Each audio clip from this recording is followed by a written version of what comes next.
Welcome to ANT news. నేను అమిత. వార్తల ముందుగా హెడ్లైన్స్ చూద్దాం. ముగిసిపోనున్న నిజాం షుగర్ ఫ్యాక్టరీ చరిత్ర. ఫ్యాక్టరీని అమ్మేందుకు అనుమతి ఇచ్చిన లా ట్రైబ్యునల్.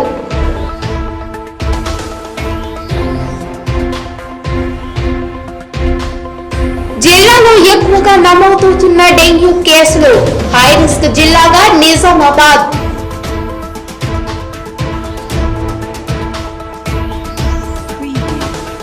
మోహం చాటేసిన వరుణుడు. ఎండిపోతున్న Sriram Sagar project. Nizam sugar factory చరిత్ర ముగిసిపోయింది. నిజాం షుగర్ కి చెందిన 3 ఫ్యాక్టరీలు మూతపడడంతో అప్పులు ఇచ్చిన బ్యాంకుల నుంచి ఒత్తిడి పెరిగింది. కంపెనీ బోర్డ్ ఆఫ్ డైరెక్టర్లు బ్యాంకులను కూర్చున్నారు. నిర్ణయాలన్నీ వీరి ఆధ్వర్యంలోనే జరిగిపోయాయి. లా ట్రైబ్యునల్ సంక్షేమాన్ని పరిష్కరించేందుకు డిక్లివేటర్ గా రామకృష్ణ గుప్తాను నియమించింది. ఫ్యాక్టరీ మూతపడకుండా బ్యాంక్ అప్పులు తీర్చే మార్గాలను మొదట అన్వేషించడంపై దృష్టి పెట్టారు. అనుభవం ఉన్న పారిశ్రామికవేత్తలను ఆహ్వానించినప్పటికీ కొన్ని కంపెనీలను బ్యాంకర్ల కమిటీ రిజెక్ట్ చేసింది. ప్రభుత్వం కూడా ఎలాంటి చర్యలకు ముందుకు రాలేదు. ఫ్యాక్టరీలను అమ్మే పరిస్థితి రాకుండా ప్రత్యామ్నాయాల కోసం ప్రభుత్వం అడిగిన గడువు ముగియడంతో చివరకు ట్రైబ్యునల్ ఫ్యాక్టరీల అమ్మకానికి ఆదేశాలు వెలువరించాయి. కంపెనీ లా ట్రైబ్యునల్ ఆదేశాల సవాలు చేస్తూ అప్పీళ్లకు వెళ్లే అవకాశం ప్రభుత్వానికి ఉంది. కానీ ప్రభుత్వం ఎట్లా స్పందిస్తుందో చూడాలి.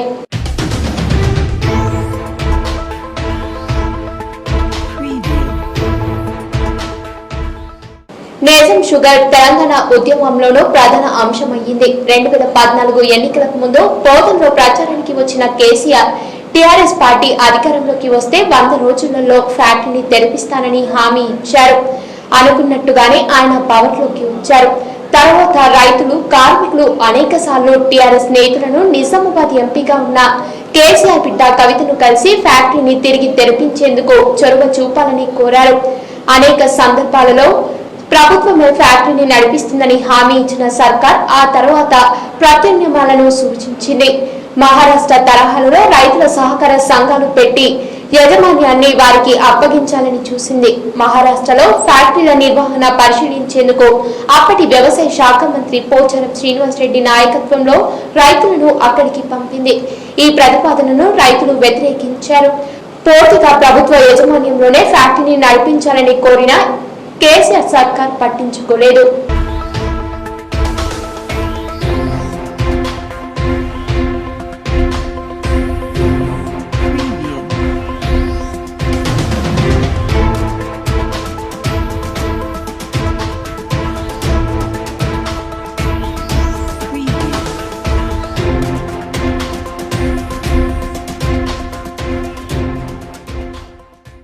నిజాం కాలంలో పోతంలో ప్రారంభించిన చక్కెర ఫ్యాక్టరీ దేశంలోనే అతిపెద్దగా పేరు పొందింది. మొదట్లో రాబలలో నడిచిన ఫ్యాక్టరీ క్రమంగా నష్టాల బాట పట్టింది.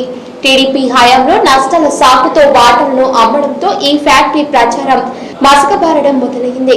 యాజమాన్యం బాధ్యతలు తీసుకున్న సంస్థ క్రమంగా ఫ్యాక్టరీని కలాయి పెట్టేసింది. కార్మికులు, రైతులు ఫ్యాక్టరీని తిరిగి తెరిపించాలని, ప్రభుత్వమే నడిపించాలని చాలా కాలంగా పోరాడుతున్నారు. 2002 నుంచి ప్రతి ఎన్నికల్లో ఎన్ఎస్ఎఫ్ ప్రధానంగా ఉంటూ వస్తుంది.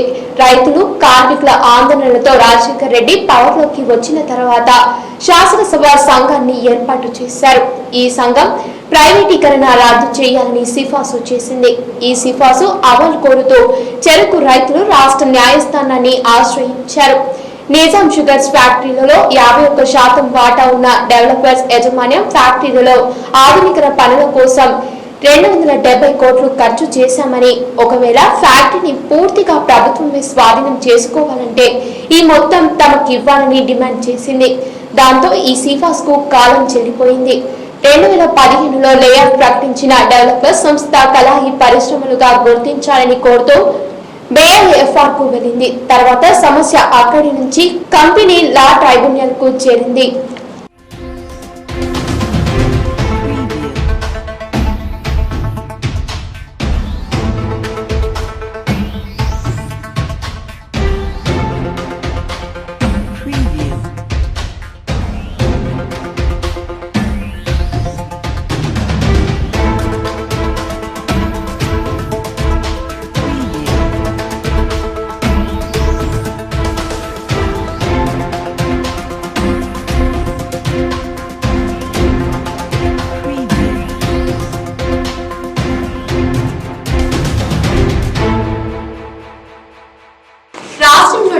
కేసులు అత్యధికంగా నిజామాబాద్ జిల్లాలోనే నమోదవుతున్నట్టు అధికారులు పేర్కొంటున్నారు.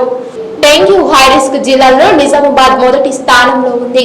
దీనికి సంబంధించి హైదరాబాద్ లో జిల్లా కలెక్టర్లతో సమావేశం జరగనుంది. జిల్లాలో ప్రతి ఏటా డెంగ్యూ కేసులు నమోదవుతున్నాయి.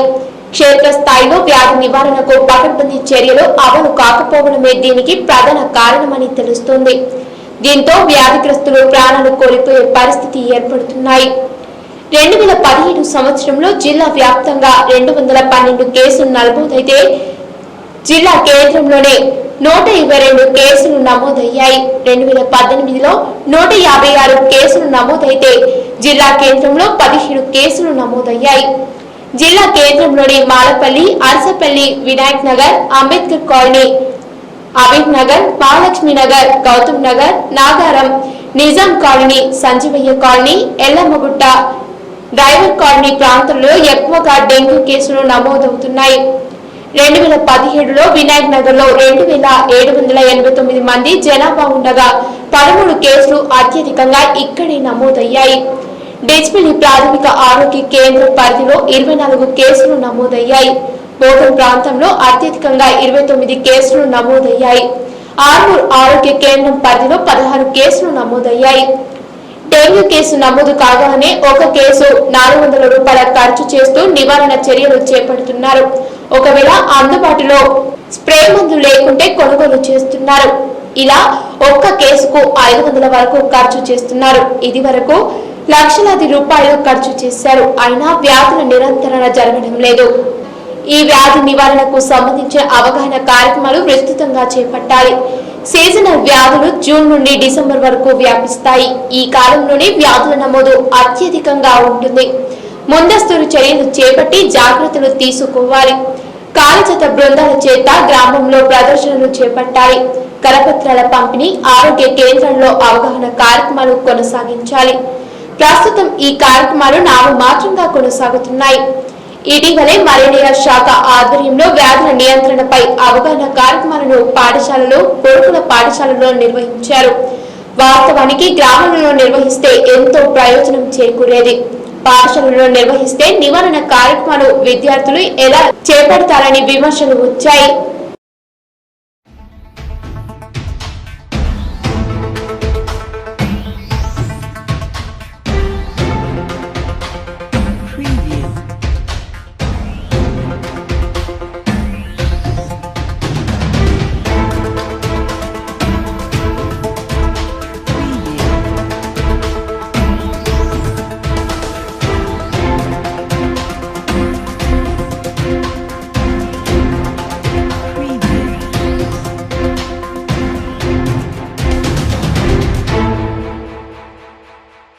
ఉత్తర తెలంగాణ జిల్లాలను శామం చేసే శ్రీరామ్ సాగర్ ప్రాజెక్టు బోసిపోయింది. ఉత్తర తెలంగాణ జిల్లాలను సస్యశ్యామలం చేసే శ్రీరామ్ సాగర్ ప్రాజెక్టు బోసిపోయింది. వరదల జాడ కరువై పూర్తిగా వెలవెలబోయింది. ప్రస్తుత సంవత్సరం వానలను ముందస్తుగా కరుణిస్తాడని ఆయకట్టు రైతులు ఎంతో ఆశగా ఎదురు చూస్తున్నా ఇప్పటి వరకు చుక్క నీరు వచ్చి చేరలేదు. ప్రాజెక్టులో ప్రస్తుతం 5.71 టీఎంసీల నీరు మాత్రమే నిల్వ ఉంది. ప్రాజెక్టులో నీటి నిల్వ డెడ్ స్టోరేజ్ కి చేరువైంది. ఎస్ఆర్ఎస్పీ ఆయకట్టు మొత్తం 18 లక్షల ఎకరాలు కాగా ఖరీఫ్ లో పంట సాగులకు నీరందించాలంటే కనీసం 36 టీఎంసీల నీరు అవసరం ఉంటుంది. అంటే డేటా స్టోరేజ్, తాగునీటి అవసరాలను కలుపుకొని ప్రాజెక్టులో 50 టీఎంసీల నీరు నిల్వ ఉంటేనే ఆయకట్టుకు నీటిని విడుదల చేసే పరిస్థితి ఉంటుంది. అయితే ఇప్పటికీ చుక్క నీరు వచ్చి చేరలేదు. జూన్ 2వ వారం వచ్చిన ప్రాజెక్టులోకి ఇప్పటి వరకు చుక్క నీరు రాలేదు. గత ఏడాది ఎస్ఆర్ఎస్పీ ఎగువ ప్రాంతంలో భారీ వర్షాలు కురవడంతో జూన్ 12 నాటికి ప్రాజెక్టులోకి వరదలు ప్రారంభమయ్యాయి. అదే సమయంలో బాబ్లీ గేట్లు ఎత్తి 98,000 క్యూసెక్ల నీటిని వదిలారు. అయితే ప్రస్తుత సంవత్సరం ఎగువ ఉన్న ప్రాజెక్టులు కూడా నీరు లేక బోసిపోయినాయి. కనీసం స్థానిక ఎగువ ప్రాంతంలో కూడా వర్షాలు లేకపోవడంతో ప్రాజెక్టులోకి చుక్క నీరు వచ్చి చేరడం లేదు. వర్షాకాలం సీజన్ లో ప్రాజెక్ట్ నీటి మట్టం పెరగాల్సి ఉండగా వరదల రాక బోసిపోయింది. అదే సమయంలో అధిక ఎండల కారణంగా ఉన్న నీరు ఆవిరి రూపంలో తగ్గిపోయింది. అంతేకాకుండా తాగునీరు పథకాలను నీరందించడం వలన నీటి మట్టం క్రమంగా తగ్గుతుంది. ఎస్ఆర్ఎస్పీ పూర్తి స్థాయి నీటి మట్టం 1090 అడుగులు కాగా 1091 అడుగులు కాగా బుధవారం సాయంత్రానికి 1049.10 అడుగుల నీరు నిల్వ ఉంది. ఇప్పుడు ఒక చిన్న విరామం.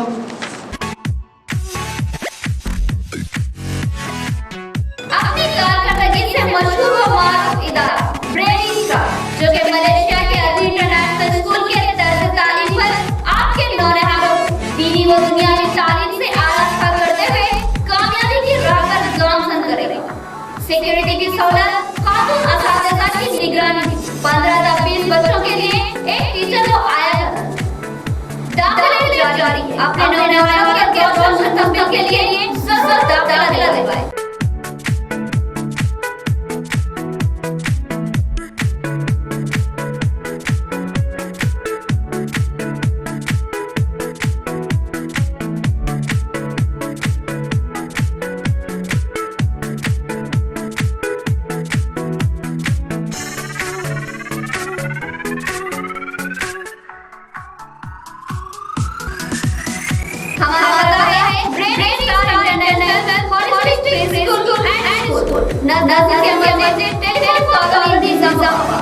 नंबर 9951689947 या 7569567724।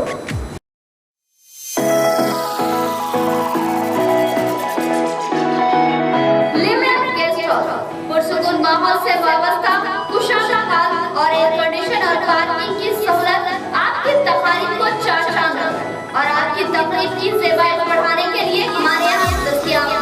तो जरूर तशरीफ लाएं।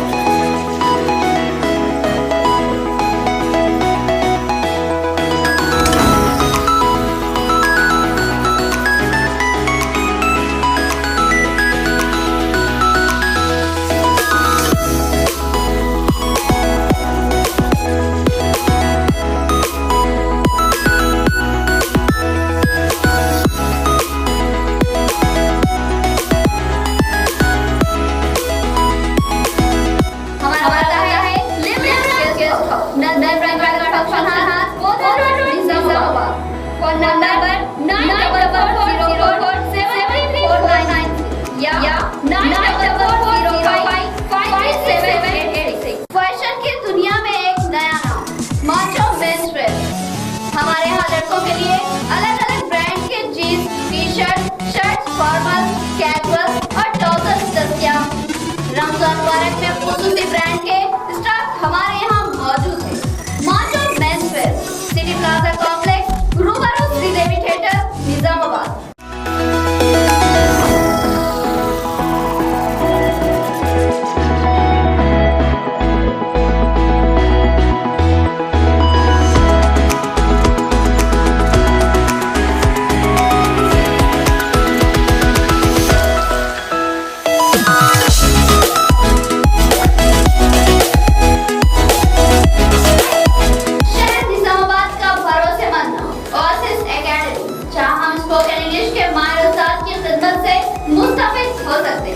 इसके अलावा हार्डवेयर और सॉफ्टवेयर कोर्सेज से भी वाक़ियत हासिल कर सकते हैं। हमारे यहाँ DCA, PGDCA, ADCA, Tally, ERP9, AutoCAD, basic English and communication skills, spoken English के अलावा learn and speaking Arabic classes दी जाती हैं।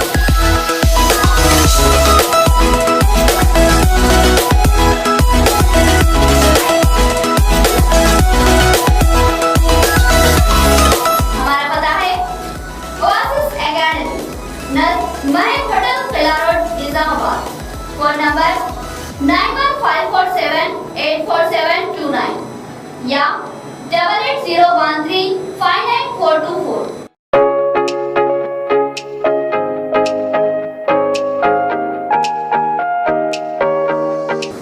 दुनिया मरबूसात में इनकलाबी नाम तारीख रकम करने वाले जुनेरा विमेंस किड्स वेयर। हमारे यहाँ खवातीन और बच्चों के लिए हम अक़साम के बिल्कुल नित नए डिजाइन में रेडीमेड और ड्रेस मटेरियल दस्तयाब है। डिजाइनर साड़ीज, सहारा, खादी, हाफ साड़ीज और हम अक़साम के किड्स वेयर हमारी मुनफरिद खुसूसियत।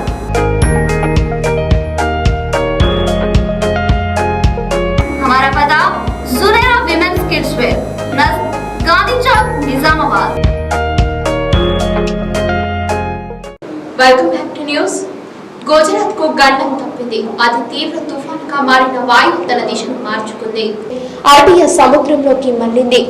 స్వరాష్ట్ర తీరం వెంబడ కదులుతుంది.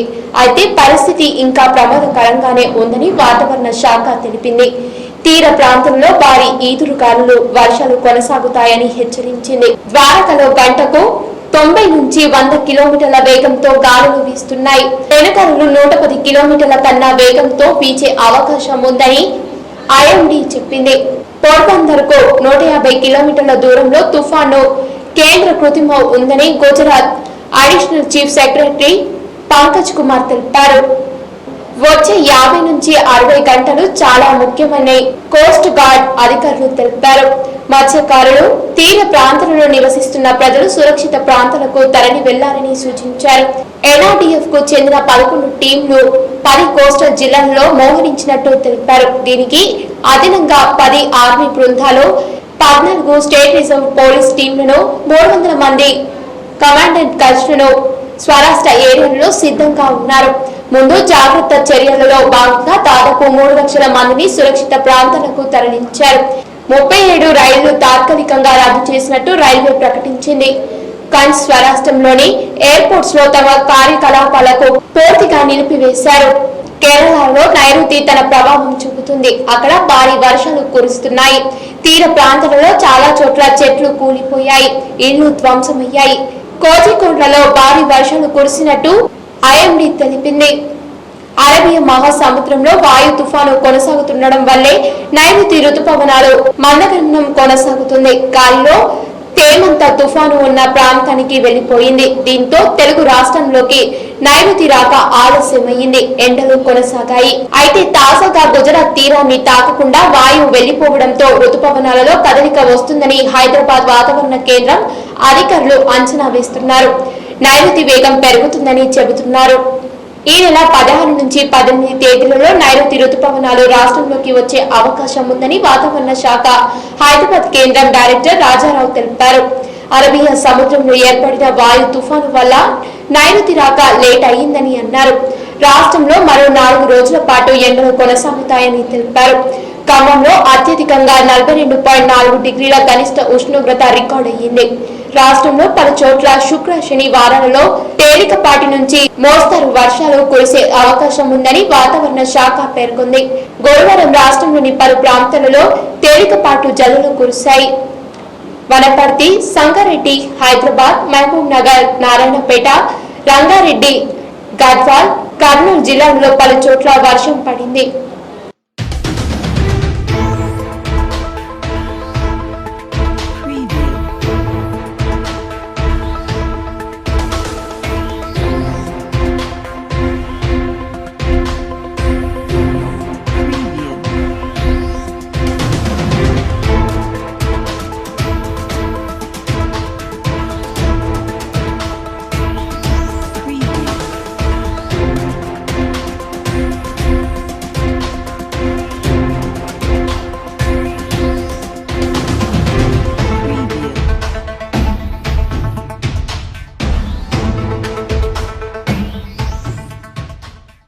సోషల్ మీడియాలో ప్రపంచంలో మారిపోయే మాట వాస్తవమే. నిర్భయ చట్టం, జల్లికట్టుకి అనుమతి వంటివన్నీ సోషల్ మీడియా సాధించిన విజయాలు. సోషల్ మీడియాలో పిలిస్తేనే ప్రపంచంలో మారిపోయే మాట వాస్తవమే. నిర్భయ చట్టం, జల్లికట్టుకి అనుమతి వంటి వాటన్నిటికీ సోషల్ మీడియా సాధించిన విజయాలు. పొలిటికల్ గా మాత్రం సోషల్ మీడియా పాత్ర అంతంత మాత్రమేనని ఒక సర్వేలో తేలింది. 2014లో చాయ్ పై చర్చతో మోడీని జనాలకు చేరువ చేసింది ఈ మీడియా. తాజా ఎన్నికల్లో అంతగా ఎక్స్పోజర్ లేని వాళ్ళు 36% మంది ఉన్నారట. మొత్తం ఓటర్లలో సోషల్ మీడియాతో హై ఎక్స్పోజర్ ఉన్న వాళ్ళు కేవలం 10% మాత్రమే ఉంటారని, అసలు సోషల్ మీడియా ప్రభావం పడని వారు 64% వరకు ఉన్నారని తేలిపోయింది. ఇప్పుడు ఎన్నికలలో గెలవాలంటే జనంలో పలుకుబడి ఉంటే చాలదు, సోషల్ మీడియాపై పట్టుండాలి అనే అభిప్రాయం కొన్నేళ్లుగా పొలిటికల్ సర్కిల్స్ లో బాగా వినిపిస్తుంది. ఎలక్షనీరింగ్ లో సోషల్ మీడియా బలమైన ఆయుధంగా మారింది. ఈ పరిస్థితులలో అన్ని రాజకీయ పార్టీలు సోషల్ మీడియా వ్యవహారాలు చుట్టడానికి ప్రత్యేకంగా విభాగాలు ఏర్పాటు చేసుకున్నాయి. ఎంతో మందికి పెద్ద పెద్ద జీతాలను ఇచ్చి ఈ విభాగాల్లోకి తీసుకున్నాయి.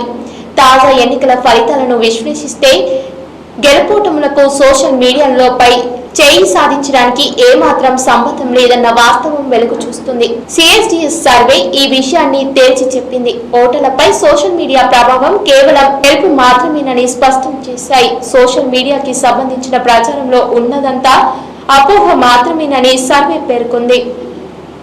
తాజా ఎన్నికల్లో బీజేపీ గెలవడానికి 3 రకాల ఓటర్ లోక్నీతి సంస్థ ప్రస్తావించింది. సోషల్ మీడియాతో బాగా మమేకం అయిన వారిలో 43% మంది బీజేపీకి ఓటు వేశారు. మోడరేట్ ఎక్స్పోజర్ ఉన్న వారిలో 39% మంది కమలం పార్టీ వైపు మొగ్గు చూపారు. కాగా సోషల్ మీడియాలో ఎక్కువ సమయం గడిపిన వారు, బాగా తక్కువ ఎక్స్పోజర్ ఉన్న వారిలో 37% మంది బీజేపీకి బలపరిచారు. ఇక సోషల్ మీడియా ప్రభావం ఏమాత్రం లేని వారిలో 36% మంది కమలానికి అనుకూలంగా ఓటు వేసినట్టు లోక్నీతి సిఎస్డిఎస్ సర్వే డేటా సహా వివరించింది. మొత్తం ఓటర్లలో సోషల్ మీడియాతో హై ఎక్స్పోజర్ ఉన్నవారు కేవలం 10% మాత్రమే ఉంటారు. అసలు సోషల్ మీడియా ప్రభావం పడని వారు మొత్తం ఓటర్లలో 64% ఉన్నట్టు లోక్నీతి సంస్థ వివరించింది. ఈ లెక్కల ప్రకారం చూస్తే కేవలం సోషల్ మీడియా వల్లనే బీజేపీ ఎన్నికల్లో గెలిచిందనడం ఏమాత్రం కరెక్ట్ కాదంటుంది సిఎస్డిఎస్ సర్వే. సోషల్ మీడియాను పక్కన పెట్టిన కమలం పార్టీ విజయం ఖాయమని సర్వే తేల్చి చెప్పింది. సోషల్ మీడియా ప్రభావంపై పెరిగిన అంచనాలకు వాస్తవ ఫలితాలకు పొంతననే లేదు. పార్టీల జయాపజయాలపై సోషల్ మీడియా ఎంప్లాయర్స్ ఏమీ లేదని సర్వే ఫలితాలు స్పష్టం చేశాయి.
ట్రిపుల్ తలాక్ను నిషేధిస్తూ కేంద్ర ప్రభుత్వం తాజాగా మరో బిల్లును రూపొందించింది. ప్రధాని మోడీ అధ్యక్షతన సమావేశమైన కేంద్ర కేబినెట్ ఆమోదం తెలిపింది. ఈ నెల 17 నుంచి జరిగే పార్లమెంట్ బడ్జెట్ సమావేశంలో దీన్ని ప్రవేశపెట్టనున్నారు. మొదట లోక్సభలో ప్రవేశపెట్టి అక్కడ ఆమోదం లభించగానే రాజ్యసభలో ప్రవేశపెడతారు. రాజ్యసభ కూడా ఆమోదం తెలిపితే రాష్ట్రపతి వద్దకు పంపుతారు. రాష్ట్రపతి ఆమోదంతో బిల్లు చట్టం రూపంలోకి వస్తుంది. మోడీ ఫస్ట్ టర్మ్ లోనే ట్రిపుల్ తలాక్ నిషేధిస్తూ ముస్లిం ఉమెన్స్ బిల్లును లోక్సభలో ప్రవేశపెట్టగా అక్కడ ఆమోదం లభించిన ప్రతిపక్షాల అభ్యంతరాల వల్ల రాజ్యసభలో నిలిచిపోయింది. ఇటీవల 16న లోక్సభ గడువు ముగియడంతో ఆ బిల్లుకు కాలం చెల్లిపోయింది. ఫలితంగా మళ్లీ కొత్తగా బిల్లును కేంద్రం రూపొందించాల్సి వచ్చింది. ట్రిపుల్ తలాక్ పేరిట ముస్లిం మహిళలకు అకారణంగా విడాకులు ఇస్తున్న సంఘటనలను దృష్టిలో పెట్టుకుని దాన్ని రద్దు చేసేందుకు మొన్నటి ఫస్ట్ టర్మ్ పాలనలో మోడీ సర్కార్ ప్రయత్నించింది. ఇందుకోసం ముస్లిం ఉమెన్స్ పేరిట బిల్లును తెచ్చింది. అందులో ట్రిపుల్ తలాక్ పాటించడానికి నేరుగా పేర్కొనడం వంటి నిబంధనలపై ప్రతిపక్షాలు తీవ్ర అభ్యంతరాలు తెలిపాయి. దీంతో బిల్లు రాజ్యసభలోనే ఆగిపోయింది. ఈ నేపథ్యంలో గత ఫిబ్రవరిలో కేంద్ర ముస్లిమ్స్ ఉమెన్ ఆర్డినెన్స్ 2019ను తీసుకువచ్చింది. దీని ప్రకారం దేశంలో ట్రిపుల్ తలాక్ చట్ట విరుద్ధం. అతిక్రమించిన వారికి 3 ఏళ్ల జైలు శిక్ష విధిస్తారు. ఏదైనా ఆర్డినెన్స్ ను తిరస్కరించినప్పుడు చట్టం రూపం కల్పిస్తేనే మనగడుగులో ఉంటుంది, లేకపోతే ఎక్స్పైర్ అవుతుంది. ఆర్డినెన్స్ తెచ్చాక జరిగే మొదటి పార్లమెంట్ సమావేశాల ప్రారంభం నుంచి 45 రోజులలోపు చట్టంగా మార్చాల్సి ఉంటుంది.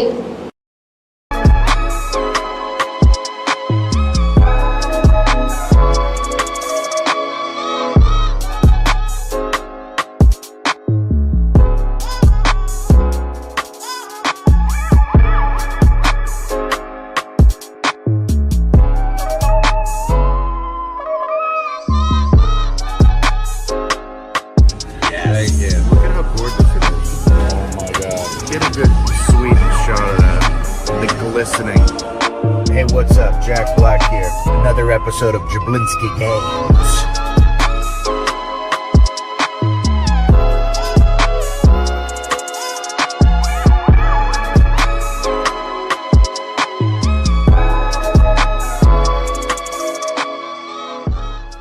భీమ్గల్ మండలంలో ఎంతో విలువైన కలర్ గ్రానైట్ నిల్వలు ఉన్నాయి.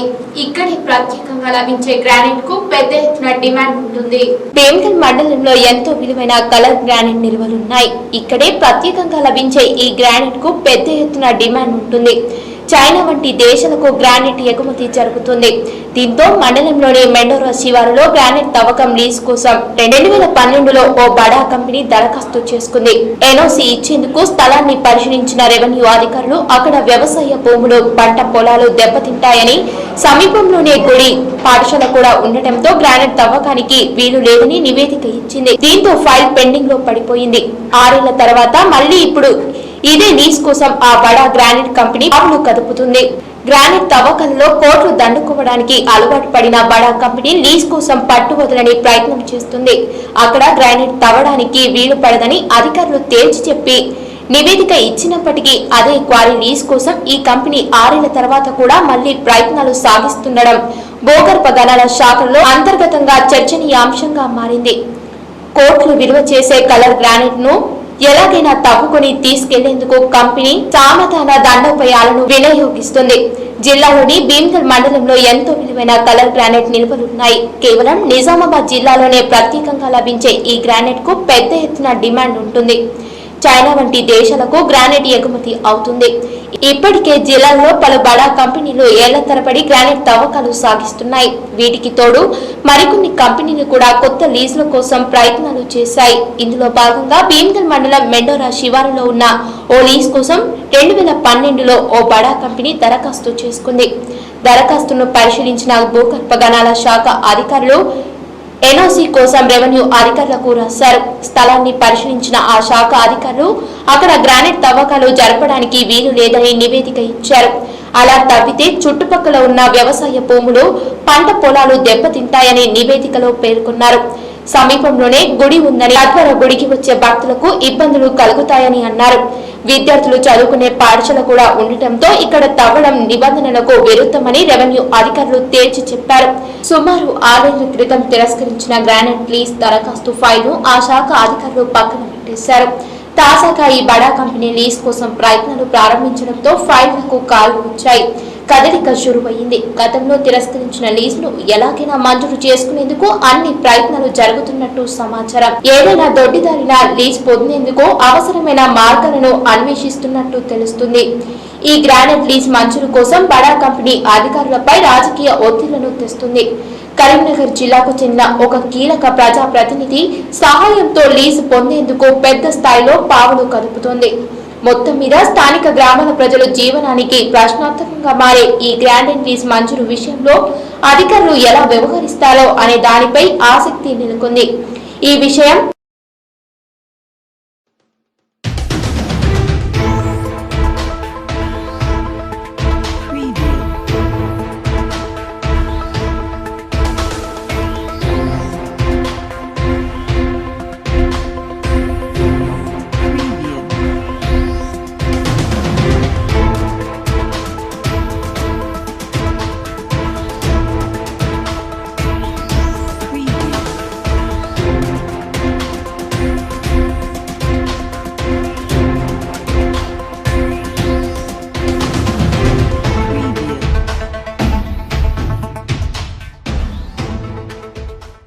ఈ నెల 18 నుండి 21వ తేదీ వరకు గొర్రెలకు, మేకలకు నట్టల నివారణ టీకాలను పంపిణీ చేయాలని రాష్ట్ర పశు సంవర్ధక శాఖ మంత్రి తలసాని శ్రీనివాస్ యాదవ్ జిల్లా యంత్రాంగానికి ఆదేశించారు.